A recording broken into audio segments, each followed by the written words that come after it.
I am announcing today that the United States will withdraw from the Iran nuclear deal. Thank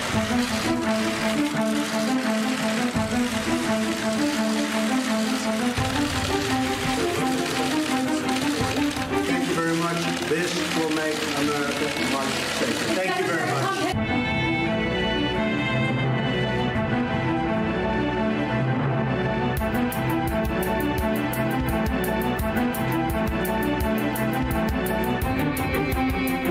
Israel fully supports President Trump's bold decision today to reject the disastrous nuclear deal with the terrorist regime in Tehran.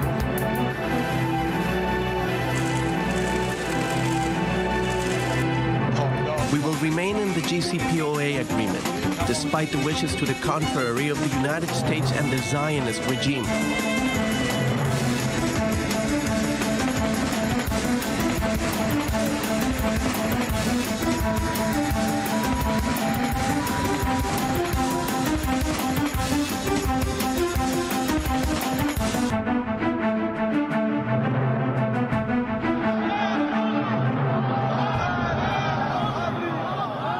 Thanks for tuning in for your daily dose. A predictable decision with historic implications and still unknown consequences. Now that the U.S. has pulled out of the Iran nuclear deal and America will soon reimpose the highest possible level of sanctions, the world is treading on an unsteady path forward. At its most elementary form, the Iran deal was a straight trade.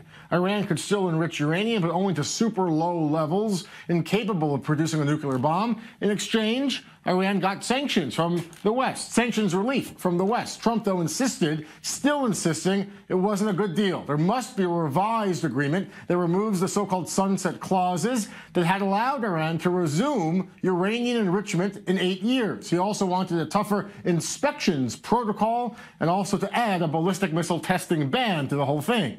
Iran's supreme leader just a short time ago saying that Trump's speech last night was riddled with lies. The Ayatollah Khomeini speaking directly to Trump saying, quote, "You have made a big mistake."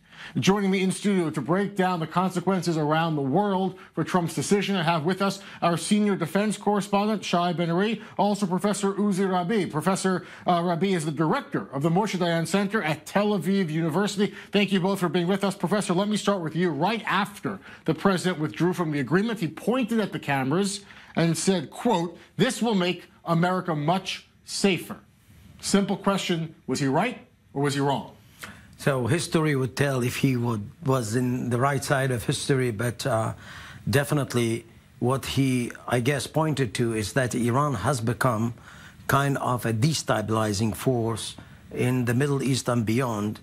And if there is a need in the world, in the international system, for sort of a stability, even a partial lull, Iran would prevent it for its own interests. So dealing with Iran in a totally different manner and putting or making the never-ending appeasement null and void, this is also a message to Iran that from now on we are getting kind of a different geopolitical chessboard and, of course, unknown consequences, but definitely a new rhythm. We're coming up in a break, but very quickly, Professor, what's your big question today about that America needs to answer that perhaps we need clarity on? What's the big question? What next?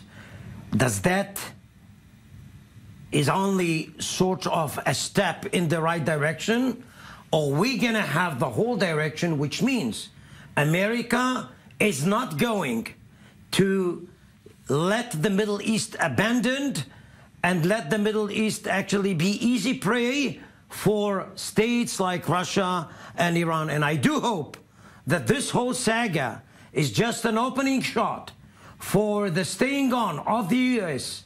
in the region, compiling kind of an Arab army and create a reversed crescent by which to prevent Iranian continuum all over the Middle East.